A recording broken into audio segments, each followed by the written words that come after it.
women are the gatekeepers of patriarchy. Now, that's why we've gotten to where we are now.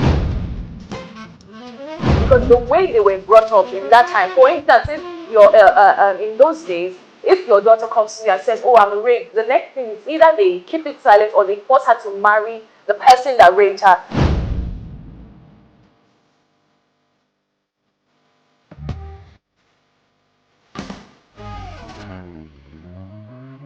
Over the past few days, the Nigerian Senate has been at the center of intense controversy following the heated face-off between Senate President Godswill Akpabio and Senator Natasha akpoti-Uduaghan of the Kogi Central. What began as a dispute over seat reallocation in the red chambers quickly escalated, sparking widespread reactions. The situation took an even more serious turn, with allegations of sexual harassment surfacing and fueling the debate on gender dynamics, especially within the Nigerian political institution. Now, as the media continues to be flooded with perspectives on this unfolding drama, it's crucial, especially as we mark International Women's Month, to examine what this case signifies for women's representation, power dynamics, and the broader struggle for gender equality. Today, we go beyond the headlines to discuss women's rights, institutional biases, and the systemic barriers that hinder female participation in sustainable development. The question is, how do these issues reflect the deeper struggle women face, not just in politics, but in the society at large? And more importantly, as the theme is for this year's International Women's Day, the question is, how also can we accelerate action towards true gender equality? This is Conversations Over Coffee, and joining me on today's program are powerful voices in activism and advocacy who will share their experiences, insights, and solutions as we dissect not just this case, but the wider realities of women's struggles in Africa. Dorcas Ennett, Programs Manager, Dorothy Unje Manze, you probably have to correct me on the pronunciation of your name, sorry, and Dorothy Unjemanze Foundation, and then Rahinatu Adamu Husiani, Senior Global Advisor, Gender-Based Violence and Response, Save the Children International. We also have Ayola Helen, Gender and Youth Program Manager, Techno Service. Good to all have you on the program. How are you all doing today? To everyone. Okay, thank you all so much for joining. I'll start with you, Dorcas. I have you closer to me. But before we get into the in-depth of the conversation, I want to start on asking a question on your experience, because when it comes to activism and advocacy, there's usually a particular drive behind it. So I want to first of all know what personal or even third-party experiences fueled your journey into activism. Was there a specific moment or a specific incident that made you say, I need to do something about it? Just a little bit on to how the journey started with you. Okay, thank you. First of all, it's Dorcas Edit. Okay, Edit. Sorry about that. Yeah, Edit in Calabar. Yeah, all okay. right. So for me, it was not a particular experience. I have a lot of experiences. But I think that growing up, you have those experiences, but you do not have the intellectual maturity to interpret them and really understand what they mean. But as you grow, you begin to come into information. And when you come into information, you begin to realize, oh, this thing that happened to me was abuse.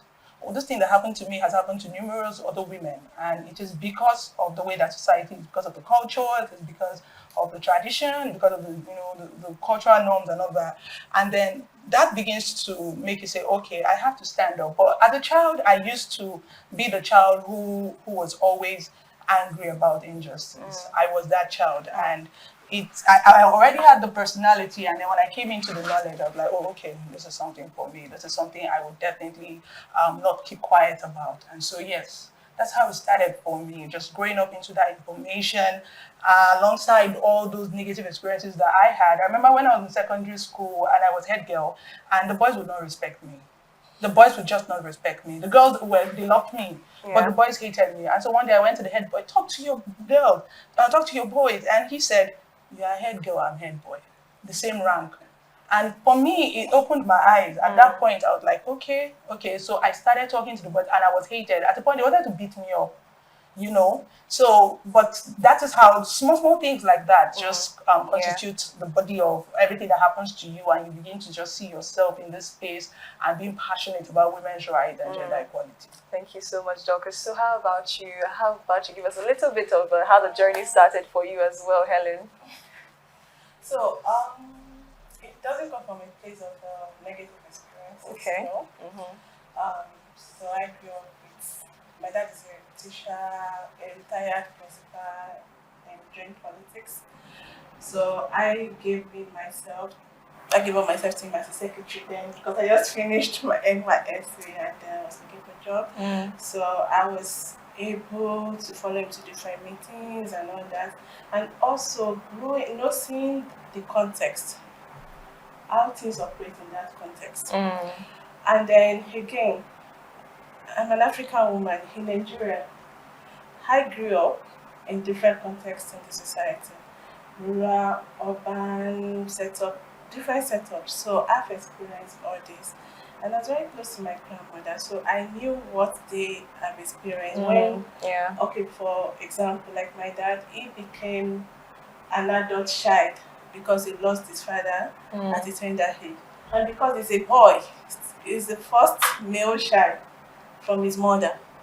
So it now came to a situation whereby it's either we marry your mother off to one of your father's brothers, or you give yourself as a husband.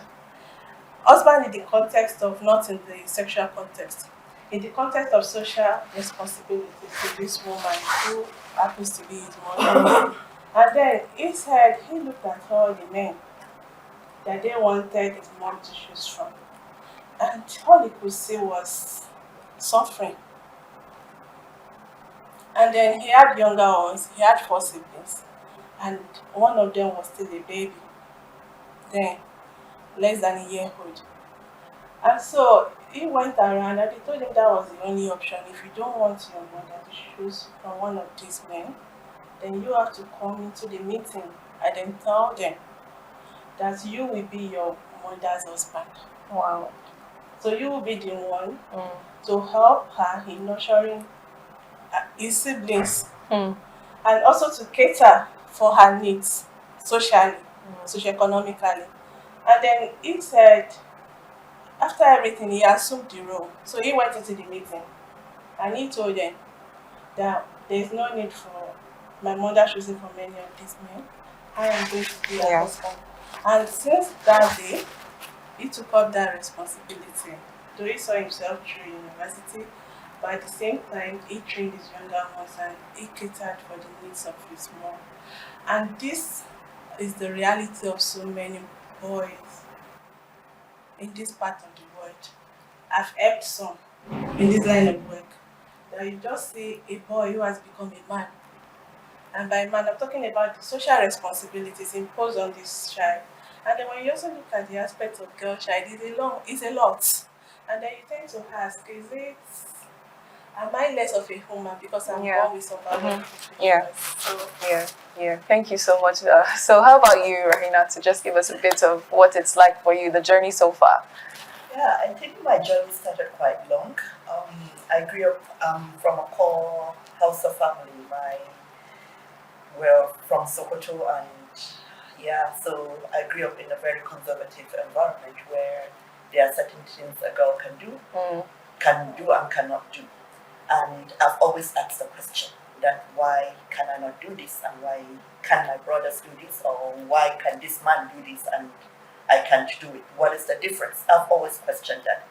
And then at about 8 or 9 years old, I came into, my dad is an avid reader. All of the books I've read, I started reading from him.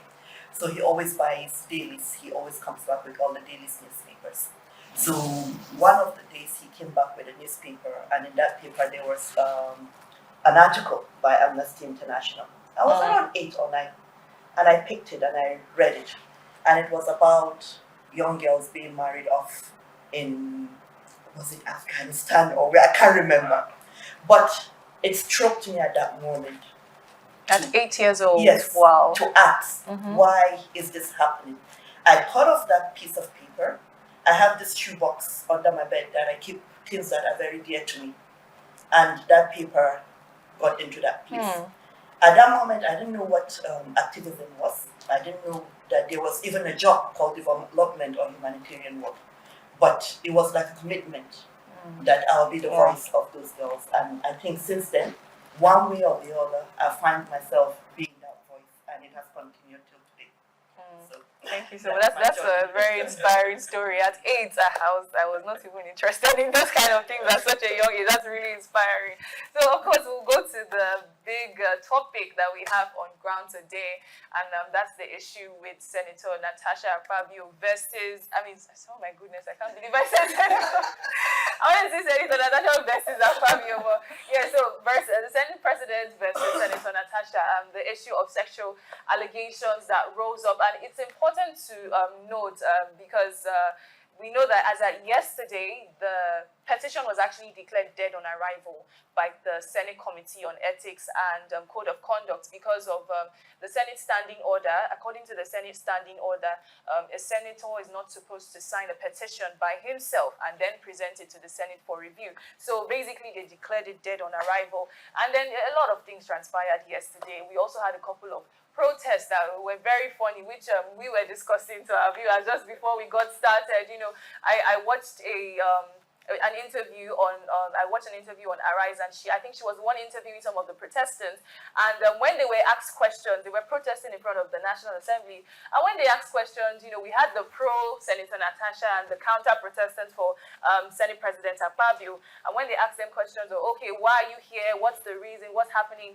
We found out that most of them didn't even know what they were doing there. In fact, one of the women said, I don't even know who Akpabio is. They just said we should come, and I came. So you can imagine, you can see that there's a lot of political play even going on there. So it's just a very interesting situation. So just wanted to put that out there for our viewers, that the petition has actually been rendered invalid based on procedural violations according to the Senate committee. So now, when Senator Natasha came forward, I'll start with you, Rahina, since you were the last person. So when Senator Natasha came forward with the allegations, critics argue that because this all started with the issue of seat reallocation, and she was supposed to face disciplinary actions for her misconduct in the chambers. So now, when she came forward on that news on Arise News, and she explained everything that transpired between them, because apparently this happened a year ago, right? So they said that why is she coming forward now?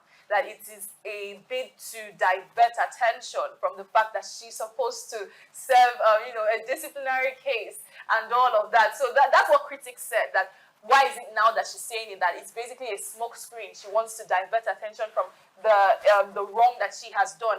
Of course, in my opinion, even if this happened 10 years ago, as long as it happened, it should be brought forward. I won't support it, but I want to hear your thoughts on that first. Just give us what you think on that, and looking at the fact that, of course, we have these protesters, there's a lot of political play there. So the question now is, how do we separate the truth from political strategies, from political agendas? Because some people would say it's a political agenda on her side, looking at the time that she brought it up. So how do we separate the truth from political agendas? Okay. Thank you for that question. And the thing about it is, gender equality, gender-based violence is political. It's political at the end of the day. All those conversations are political. So what does it mean to separate them? You can say you're separating the issues, but all of these conversations are political. And they are personal, so they are truth. Senator Natasha felt comfortable in Arise TV to share her experience. That was where she felt comfortable. That was the place she felt she wanted to share her experience. And we shouldn't judge that. You have no right to ask where does she share her experience or state what happened to her. That was where she chose it, and that was the moment she chose it. Maybe a question prompted, maybe a feeling. It could be anything at that moment. And I think the most important thing is to look at what happened. Separate, yes, what is happening at the Senate. Have those issues being dealt with at the Senate the way they should be dealt with. But then also look at what is happening with this senator. She said she's been harassed. And once a person said they've been sexually harassed, it's left for the other person to prove it wrong. It's a case on it. So it's been stated, she's given that this has happened, then it's left for the Senate to look at the allegations and try to, the best way they can, to either investigate it, to follow the right procedure, not to ask the questions, why is she saying it? Exactly. Nobody should ask that question. She felt right to say it at that time, and she said it. And that is the way I see it.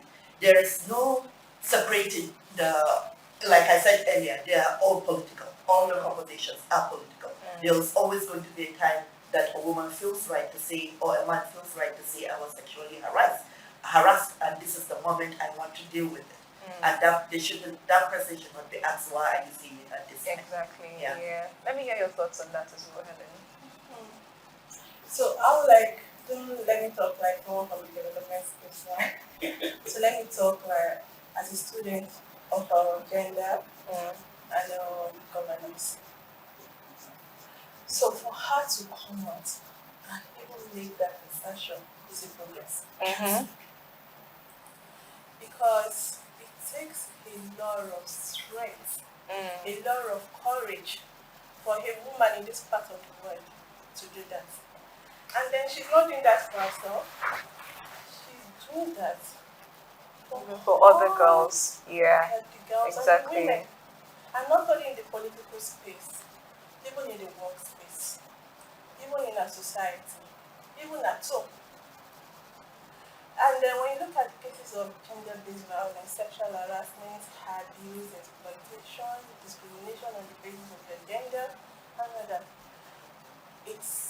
there's no gainsaying about it. It's underreported. And then the issue is, why is it being underreported? Because of what is happening now that we're seeing. Yeah. Okay, if you watch the video where she protested about her seat being shaved, then looking at that outpost,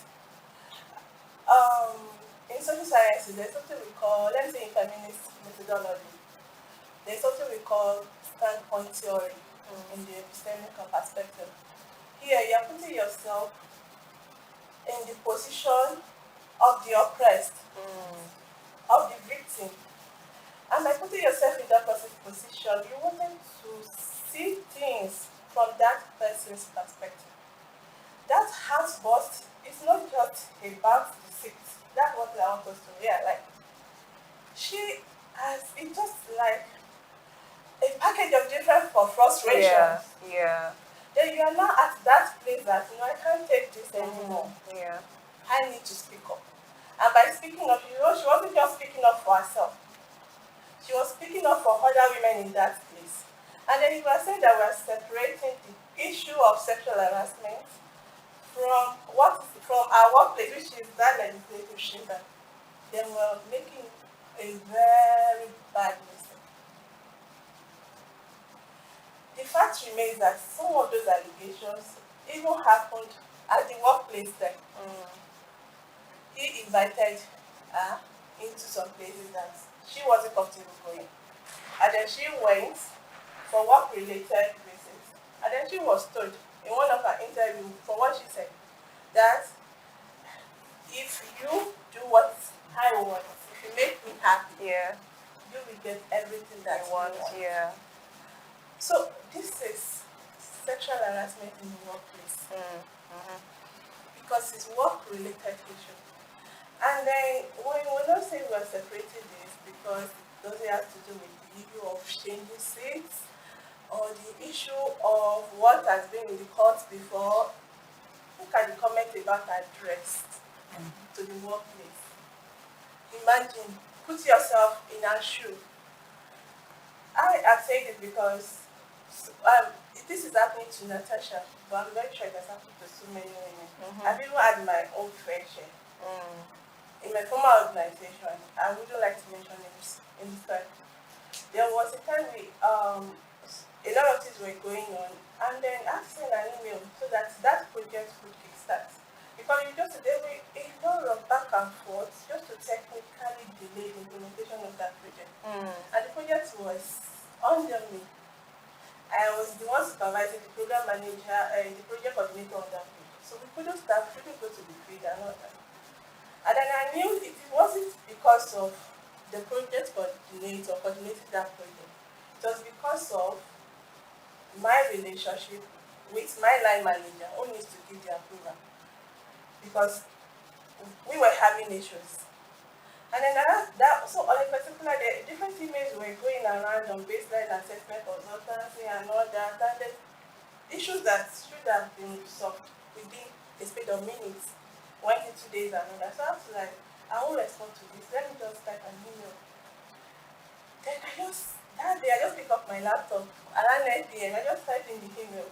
Please, let's put our subtle ego aside and focus on the interest of this project and the people that this project was named from and what we're supposed to achieve on this project. That was what I said. And then the next day, meeting was called. And then in that meeting, what was discussed, they were like, we're not going to discuss. Then we had the country director that was very mature. He said, we're not going to discuss the about this baseline assessment and what is possible to do. We're going to discuss the issue between Helen and the line manager. That's because at times when you see, I'm just trying to make an assertion that at times when you see some outbursts, it's coming from very frustration. Please. Yeah. Okay. Thank you so much, Helen. So Helen made mention of something, of course, which I was going to come to, and it's that it takes a lot of courage for a woman to do that. I saw an interview with Senator Florence Ita-Giwa, and she, it was quite interesting when I watched it, and she made a very interesting statement, and she said that it's a sign of weakness for a woman at that level to come forward and say something like that. She said, as a senator, you are one of the men. So that kind of thing cannot happen to you. No, it was honestly, I was screaming when I saw it. I was like, a woman at that level, and she's so old. And someone made a particular statement and said that the older women are the gatekeepers of patriarchy. Yeah. When you look at it, because now that's why we've gotten to where we are now, because the way they were brought up in that time. For instance, if you're in those days, if your daughter comes to you and says, "Oh, I'm raped," the next thing is either they keep it silent or they force her to marry the person that raped her. They don't. The first thing that doesn't come to mind is, "Oh, let's go and get this person." "Oh, keep quiet." They shouldn't know that you've been defiled. All those kind of cultural things, And we saw that come to play in that interview. That it's a sign of weakness. You cannot come forward and say that, And I mean, it's on the contrary, like she said, it's a lot of courage. Because looking at the level she has attained, and she was so vulnerable on national TV, saying this is what I'm going through, it takes a lot of courage to do that. Because I would even say she almost has much more to lose than to gain in doing that. Because she could lose her reputation, her job, and she did a lot of, and she came forward and did that. But I want to hear your thoughts on that. What do you have to say as regards that? What kind of message would that send even to the average young woman that isn't even on that level, maybe a university student, a core member, an intern in a particular, in a particular organization that's being harassed by the staff and all of that? I just want to hear your thoughts on that particular issue. Matter of fact, when I first heard this whole thing and I saw the women, Senator Abiodun, Ireti, and then yesterday I saw Madam Florence. If that was not the reaction I got, I would have been surprised, pleasantly surprised. If they had supported her, I would have been pleasantly surprised. I wasn't surprised. Now, we live in a culture that is very favorable to abuse of women. In fact, vulnerable groups generally, every vulnerable group, children, people of sexual minorities, that is the kind of society we live. And the victim blaming is always there. So something happens and everybody says, "Well, what was she wearing?" What was she wearing? But then the hijabis will tell you that they too suffer sexual harassment, all with their, burqa. It happens. So nobody is safe. What about babies that get raped? What were they wearing? Yeah. So the culture of victim blaming is a Nigerian culture. There is no accountability for men. And it stems from the patriarchy, of course, and the sociocultural view of men as superior to women. And so everything negative has to fall on the lesser person, because how can you make the higher person to carry any fault? So yes, the victim blaming is there. And also I want to speak to the culture of silence that you spoke about. See, the culture of silence is so uniquely Nigerian. It is our culture so much that before you are 10 years, they have beaten and scolded the curiosity in you and the boldness to ask questions. "Mommy, why should I carry this? Shut up and carry it. Don't ask me stupid questions."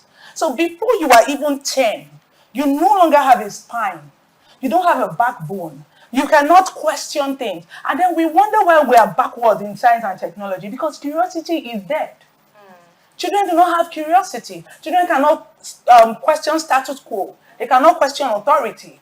And then there's this obsession with respecting elders, whether they are right or they are wrong. And we know that the baby boomer generation, that's what they call Florence Ita-Giwa generation.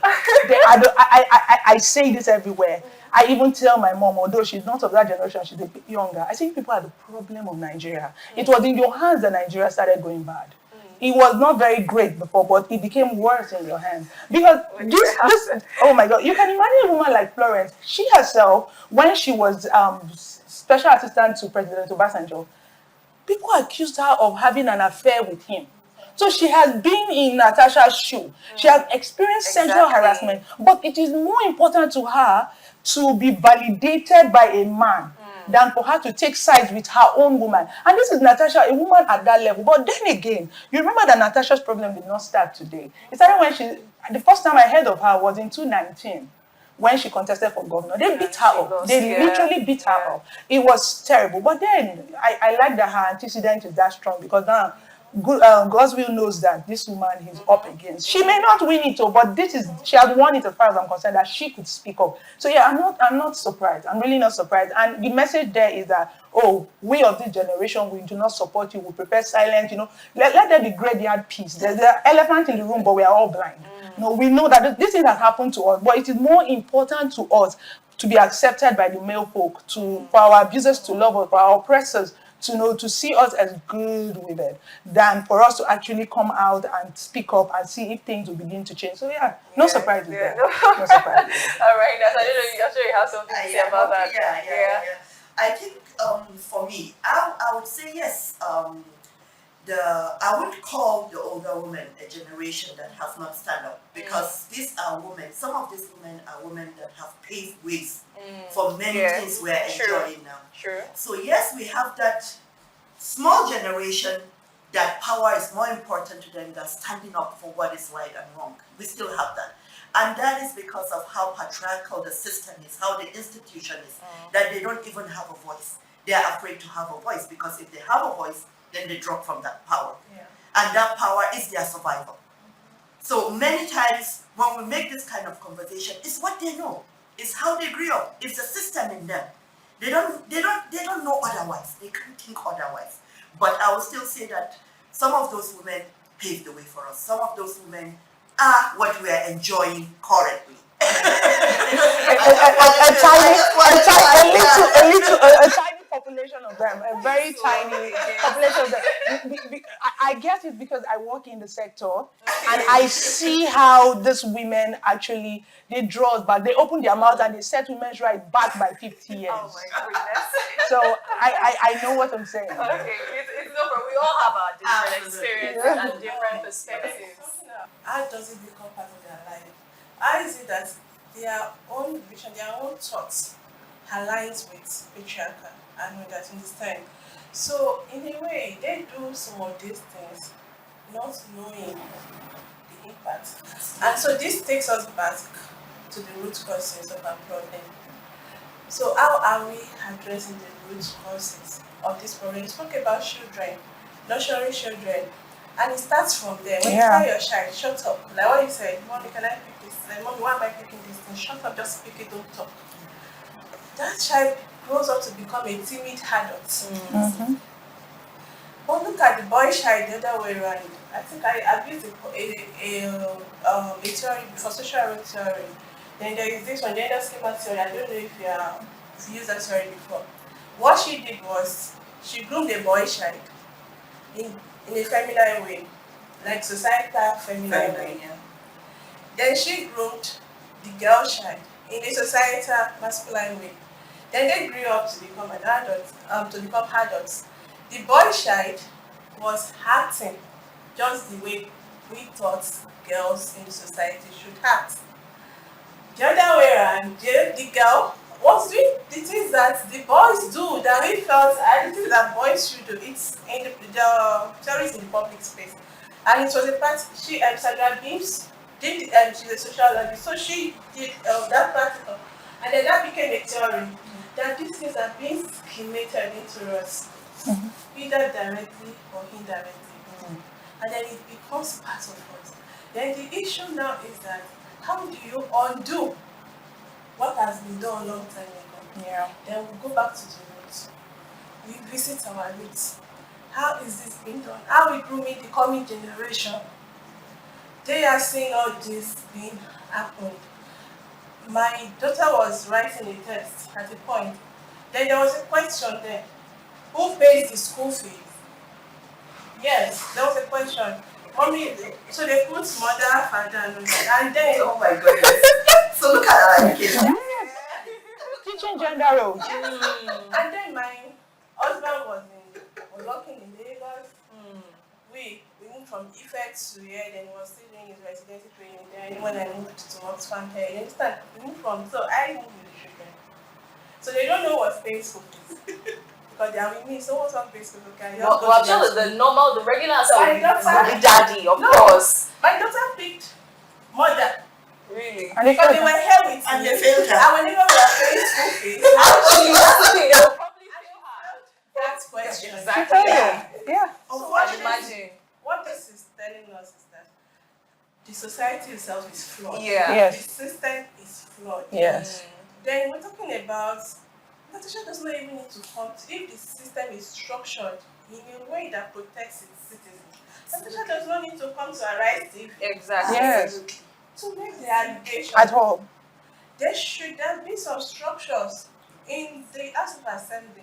In No, but every there are, There though, are. because some people There are. actually criticized it. They said her saying that on national TV was not the right approach, that there are procedural ways to go about it. That is very But the patriarchal. question, yeah, that's it now. That's The very question is, would the procedure be in her favor? I'm going somewhere.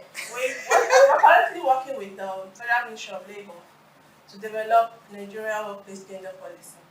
It has been validated, ILO has reviewed it, we're changing it to the Nigeria Word of Work policy, so it does not just restrict itself to a workplace. You understand? Anywhere could be a workplace. And when we were doing the landscaping for that policy, when we were reviewing existing documents, we were reviewing practices, we realized that fine, there were structures, but there was no speak-up channels. And even when you speak up, there were no structures that respond to what you say. There were punitive measures. But does it stop there? What about the well-being of the affected? Absolutely. You understand? Then another thing, how does the system even respond to these issues? When you work in a certain, I've worked with us one before, like I was the agenda lead. Then we know, you don't just tell a married woman that was your night. Because the safeguarding, Yeah, because that was something they said, that there's a way they speak to each other. And you know, a lot of people in defense of Akpabio say he's a very jovial person. Yeah. We play with each other like that. But there are languages you don't use. Yeah. You play, but jokes you should respect. leads to sexual harassment. That is the vehicle. That's actually You the telling me vehicle. that my dress to the office was so Transparent. and that I'm not in the clubhouse. Do you know What what does that that mean? Yeah. And if you notice, I even used to think she was a Muslim. Because she's a veiled woman. Yeah, She she really always does. She always has a veil. If her veil falls or she tries to make sure that she Yeah. puts it. I thought she was a Muslim woman. It was recently that I found out, even though with the name, okay, I just thought maybe she converted and all of that. And I noticed that she's a Christian. She's going to lengths to not have those kind of allegations laid against her, and yet she's still getting them. So now the question is, how do we, because now on something you've made mention of jokes and all that, because now some people would say, okay, he didn't necessarily go as far as to sleeping with her. We don't know that. The question is, how do we now define sexual harassment? Because now from what I've heard some people say, it's by looking at you, like somebody can look at you and you know it's That you have been harassed. Definitely, that's why I can say it is subjective. Because now, for instance, for me, you just pestering me on, oh, can I have your number? You're harassing me on the road. You don't need to touch me. You're just talking to me, and I'm saying, I'm not interested in talking to you. And you're still talking to me, you're harassing me. Because that's what some people were saying, oh, he didn't sleep with you. He just said, come and make me happy. It's not harassment. Yeah. It's just, you know, so how, really, it's like, is there really supposed to be a standard and a bunch of rules that, okay, except they do this, that's when it's, because if, I mean, now, for instance, if she goes to the courts with this, the question, of course, you can't go to court without evidence or proof. But the unfortunate thing is that in instances like this, there's hardly any evidence. You're not going to be recording and say, oh, he's doing this to me. Hardly is there evidence. So how can we now help, the average young girls, young women, because this is someone at such a high level. I mean, this kind of thing can happen to her and she's still getting this much backlash. how can we now help younger women that are not as privileged in that level? How do we, educate them much more? How can they speak up much more, through these channels and all of that? I just want to hear your thoughts on that. Anyone that wants to go Okay, first? so concerning women, young girls speaking up about sexual harassment, I want to give a thumbs up to the Gen Zs. They are very socially conscious. They are very, politically aware. I love it for them because as a millennial, it wasn't like that in my Oh yeah, time. I would have thought you were a Gen Z. I The way you were know. going hard against it, I would have thought you were a Gen Z. Okay, so there are a lot of instruments, a lot of channels that you can actually pass through. The problem is not a lack of channels. In every school, there is some sort of procedure that is publicized. Or if you experience sexual harassment, report to this, report to that. I know there's an organization called Gender Mobile. Yes, in collaboration with ICPC, they have this app where you can anonymously report sexual harassment. I'm sure people are reporting. But it's just until we deal with the broader societal problems that make people look down and just dismiss sexual harassment, there really isn't much that those mechanisms are going to accomplish. Because I take an example, something happened last year in the medical school at Unilag. I don't know, the hashtag trended for a while. And basically, it was some medical students who were harassing some girls. There was rape, there was all manner of harassment in it. Somebody was just harassment in public indecency. He was doing all manner of things. And so these girls came out and they reported, The school started doing investigation. As at the last time I heard, those boys have graduated. Nothing happened to them. But look at that girl that fought with a lecturer. She was dismissed. She was rusticated within a space of a few days. So it is not the lack of structures, it is not the lack of mechanisms to hold people accountable. It is the weak will to do anything about it. And that weak will stems from the normalcy of it. People just see it as normal. And people are desensitized to it. And then we talked about the culture of victim blaming, the culture of silencing. Of course, nobody wants, and then the culture of saying, I don't know, the view of men as superior. And so I've had instances where harassment takes place, and they're like, you want to destroy this man's life. What of his family? What of his family? So ultimately, the woman is not as important as the man. You understand? So until we deal with those problems, and like she said, the root, until we deal with them, these other things are not going to accomplish much. Because it is people that operate systems. And so if the worldview of the people there and their attitude towards sexual and gender-based violence is one that really doesn't care about justice for women and all of that, then it will fall. Look at NAPTIP. In my organization, we interface a lot with NAPTIP. So NAPTIP is the one that is in charge of executing the VAP Act. Ask NAPTIP how many people they have taken to court. If you go to NAPTIP with a case, they can literally tell you, your husband is beating you, are you sure you want to leave him? They will even advise you, are you sure you want to leave him? We usually have problems with them. They work, but then again, we cannot ignore the fact that they themselves contribute to the problem. How many people have they? You go to NAPTIP and they want to settle it outside of court. That's why I think we need to still go back to the institutions and the systems. The institution we should be going back to is the family, Yes, the churches, the mosques. all the institutions. Yes, the ones at the grassroots.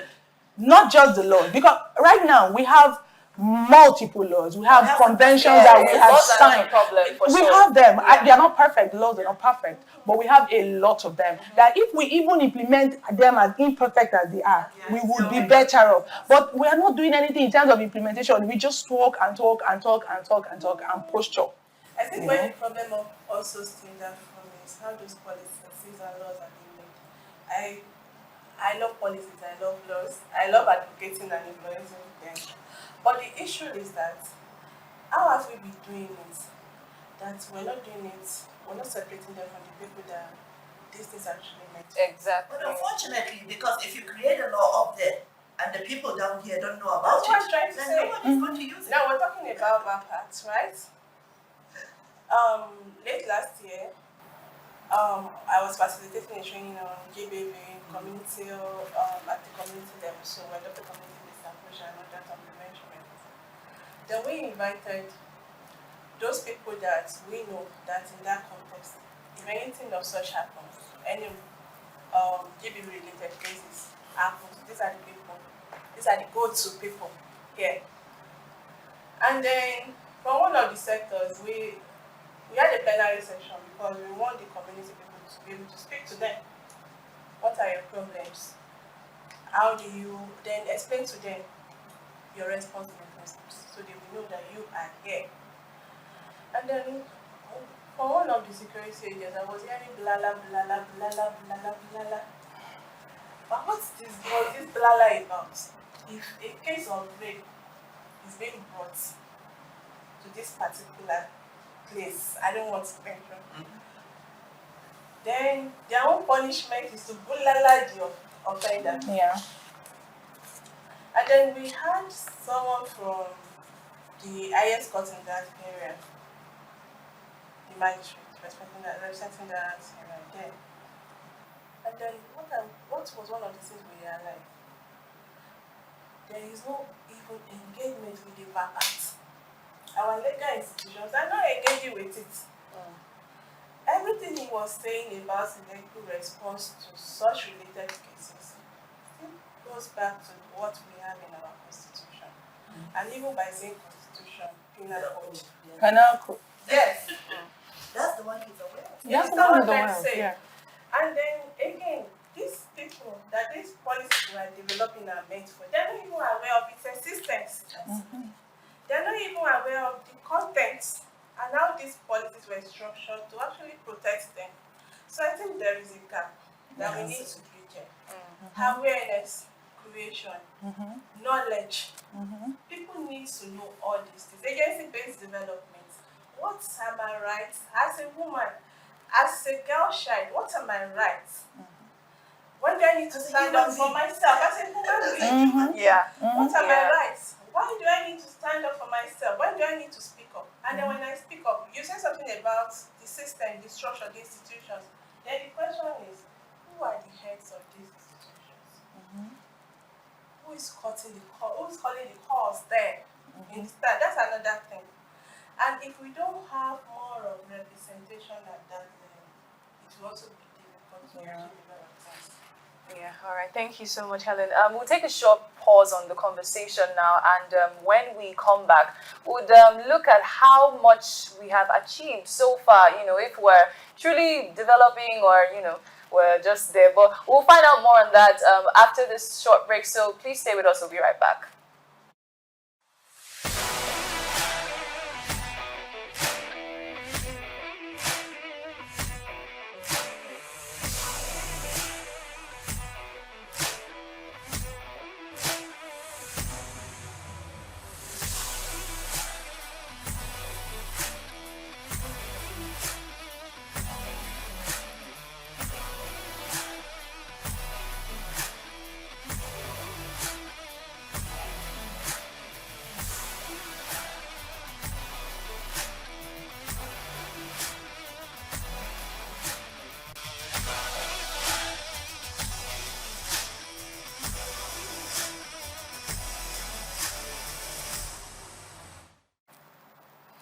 You're still watching Conversations Over Coffee, coming to you from Greenwood TV. We've unpacked quite a lot, and of course, there's still, some more to unpack. And I want to come to you, Rahina, too. It's been such a wonderful conversation. Now, assessing how much we have done in the space. I mean, you all are activists, you all are advocates. Assessing that we have this much people that are out there that are pushing for, trying to ensure that we close these disparities between, gender and all of that. How far would you say we have come, and how close do you think we are to closing that gap, or do you think it will remain an utopian dream? because really, it's not like we're not doing anything. A lot is being done. And I mean, if you want to look at it, if you look back to, for instance, the time of like the people she was speaking, the baby boomers, like they've called it, I don't think it's not the same way it is now. There's been a little bit of development, a little bit of improvement. So would you say we're closer to, achieving that, full equality, or is it just going to be an utopian dream? How far do you think we've come? It's not an utopian dream. It's a dream, Yeah. and a dream that we want to continue having. But we're still a very long way to go. The decision with the executive orders around, with US executive orders, the lack of resources into gender equality that has been happening over the past few months, and many governments saying they are going to reduce their funding, has kind of taken us 40 years back from where we are coming from. A lot of work that has been done, a lot of progress that is being done, a lot of issues that are on the table that needs to be addressed have been stopped automatically because of some of these executive orders, because of some of the lack of investment into gender equality and gender-based violence work. So it's a dream, and our voices matter. The work matters. The work needs to be continued, but we have a long way to go. I don't think we're going to achieve it in our generation. I don't even see it in my children's generation, unfortunately. But like I said, the work needs to continue. The voices needs to be heard. The little you can do, like all of you mentioned, talking to children, working with children, these are very important. Nobody needs to come to your house and tell you, treat your children the way they need to be treated. You should know. You should guide your children on what's right and what is wrong. Talk to your boys about rape. Talk to your boys about consent, understanding that it's not just talking to your girls about wearing the right clothes, covering your legs and what. No, it doesn't fall on the girl. It falls on everyone in the society. So the voices must continue. There's no excuse. There's no reason why we should be experiencing sexual harassment, gender-based violence at this stage we are in. But it's happening. So the voices must continue talking. But we have a long way to go, unfortunately. Definitely. Thank you so much. So Helen, when it comes to, the reason why we're having this conversation is because as important as it is, one thing we need to realize that women are actually part of development when it comes to the society at large. So when you look at the issue of, because for instance, looking at sustainable development, women would actually play a very key role in ensuring that we're able to ensure environmental sustainability and even sustainability at the very large of it. When we're able to tackle social injustice, we can move forward towards, developing the society. So in practical terms, how do you think we can achieve that? How would the proper social justice and integration of women help us achieve this sustainable development that we're looking towards in the long run? It's a heavy question. Understand. There's been a lot of noise, a lot of efforts when it has to do with climate justice, environmental sustainability, and all that. Even now, there is also a movement we call Just Economy, and then we're also looking at feminist decolonialism, how that is being integrated into just energy transition and all that. You know why I said, for us that are here, I think we still belong maybe slightly to the group that is still a little bit, don't let me use one fortunate, okay. But when you go to the core communities, then I think for the first time last year, actually realized the impact of climate change. I was in Michigan when the temperature was at its peak last year, 40-point-something degrees Celsius. And we were programming at the community there, no light. They were cut off from the power grid because of the Boko Haram insurgency and all of that. So they rely on their own primary source of energy. So you cannot even say that I want to get the cold water here or there. And then when I came back, my complexion I was so dark. I can't even believe that my complexion could heal in this time. I became so dark. And I was treating myself for malaria fever. Because my mother said, you don't have malaria, you were burnt. And And then the person in charge of climate justice programs and the organization to make mention of that same statement. You were burnt. Burnt by what? Now we're still taking us back. And then we now have people living permanently in this area. Yeah. Then we have people living in an area whereby we're talking about it's interlinked, and it's a factor of a faulty system. You understand? Here, it's linked to livelihood. It's linked to the quality of life, which is really the ultimate. Yeah. And and it's also linked to preserving the health for the future generation. Yeah. Then the question is, what are we doing? A lot is going on, I know. But are these going around? I've been in a place whereby women don't even have ease of access to source of energy for cooking. And then gender role had already pushed that role to women. Yeah. So you just have to source for what you could use to cook. And then these women resort to gathering cow dungs, making it into, let me call it briquettes in a way, but not the polished briquettes by themselves. That's what they use in cooking. Wow. Yes. Trees don't, I don't know if you've been to Guyuk before. The tree that grows there is neem tree. And you can't just plant it. It has its own negative impact on the soil if it's too much. You understand? And then these people need to cook. And then socioeconomically, they don't belong to the favorable ones. Let me use that. They are below the poverty, majority of them are below the poverty margin. So they cannot even access gas. There's no resources for that, no financial resources. Then the firewood, that has its own negative impact on the climate, contributing to the greenhouse gas emissions. They don't even have ease of access to it.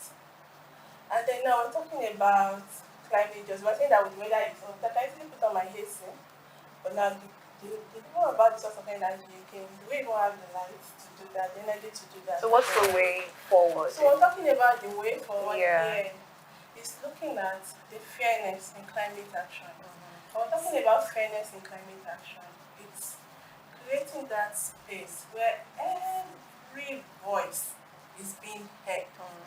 And everyone's need and interest is being taken into consideration. Yeah. It's not a matter of information that being handed over.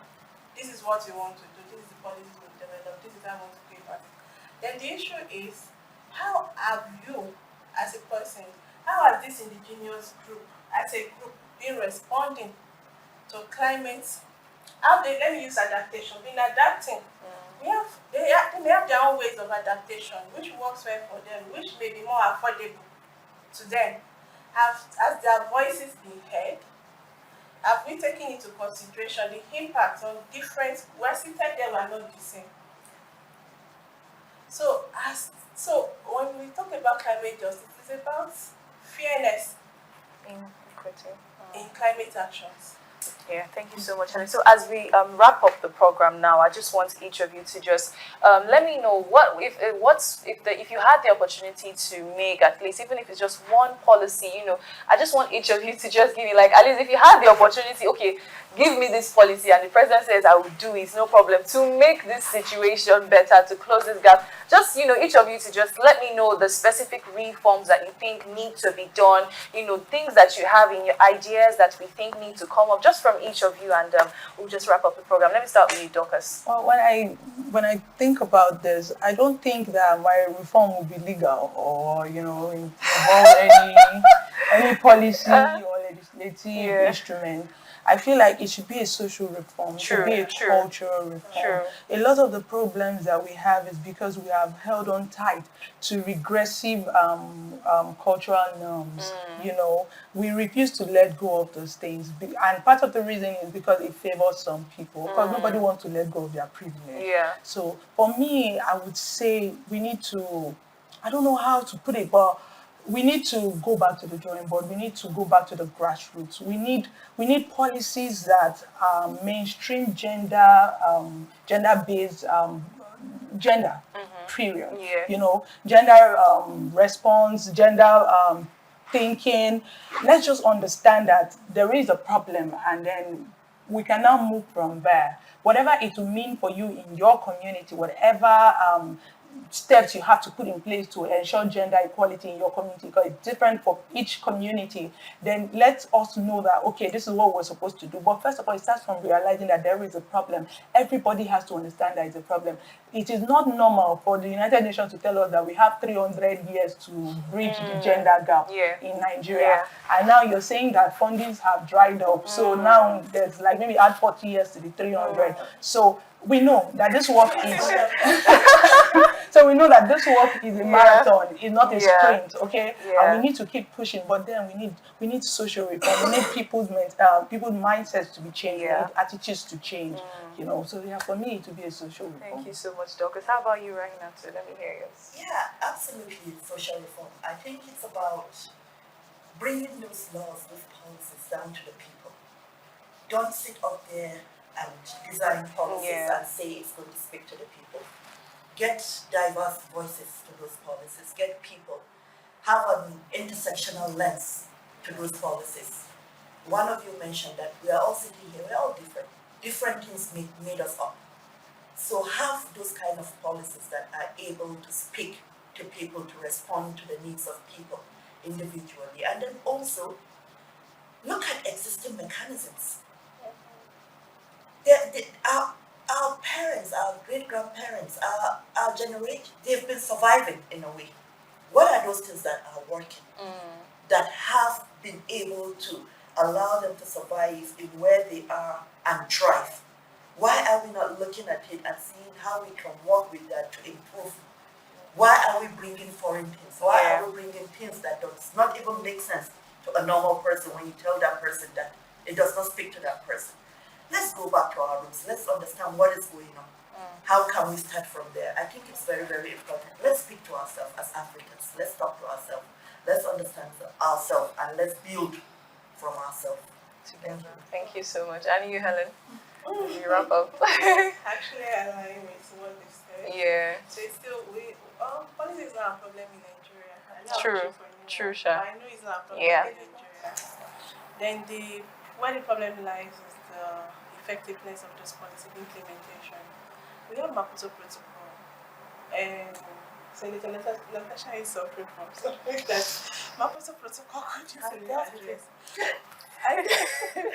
You understand? Nigeria is a signatory to Maputo Protocol, but we've not signatories to everything. That's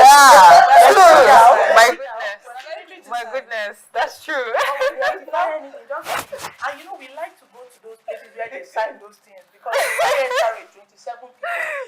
Goodness.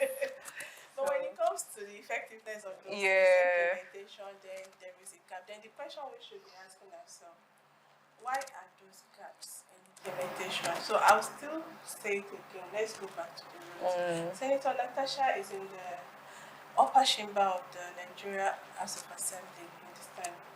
She's in a position of power. Do the structures see her in that place? Do they think that place is right for her? But that's another thing. Yeah. Sorry to say, my PhD thesis is on looking at how traditional governance system interrogates the modern political system. I'm writing the report, I was almost crying. I'm sad. You understand me?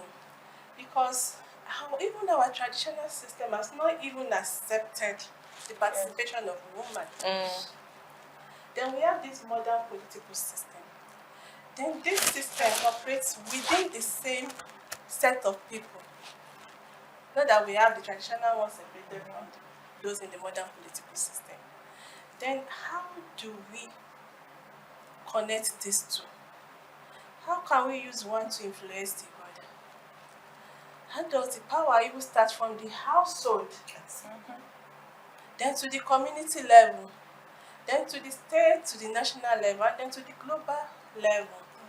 So I would say that let us strengthen what we have and let us adopt, like what you said, gender, but add transformative to it. In our approaches, the gender approaches, let it be gender transformative. Let us transform attitudes. Let us transform our dispositions to issues. And let us transform our system itself, our institutions. Yeah. It's the same people that makes up the institution. So we're still referring to the same people in the same person. So I will leave it there. Thank you so much, Helen. It's been such a lovely conversation with my guests on here. Today's discussion has shed light on the systemic barriers, the biases, and the power struggles that women continue to face. And like we see, it's not just in politics, but it's across the society. No matter how far we think we've come, it's obvious that there is still a lot of work to do. It's still difficult for women to navigate these institutions because, of course, like we've seen, they're largely dominated by patriarchal structures. So as we mark the International Women's Month, the call for action is clear. Gender equality is not just a women issue, it's a development issue. And the pace at which we address these inequalities will determine how far we go in achieving true progress. So first of all, lastly rather, because we're done with the program, I wish a very happy International Women's Month to every woman. And everyone wants to just, happy International Women's Month. Yeah, International Women's Day is going to be this Saturday. So, and want every woman to know that your voice matters and your leadership is very necessary and the fight is valid. And of course, change will not come easily, but we are persistent, and with advocacy and the collective action, we can break these barriers and create a more just and equitable society. So thank you to my incredible guests for joining me on this program and for sharing your insights and your experiences. This has been Conversations Over Coffee. Many thanks for watching. I'm Tony Gubanjo. It's bye for now.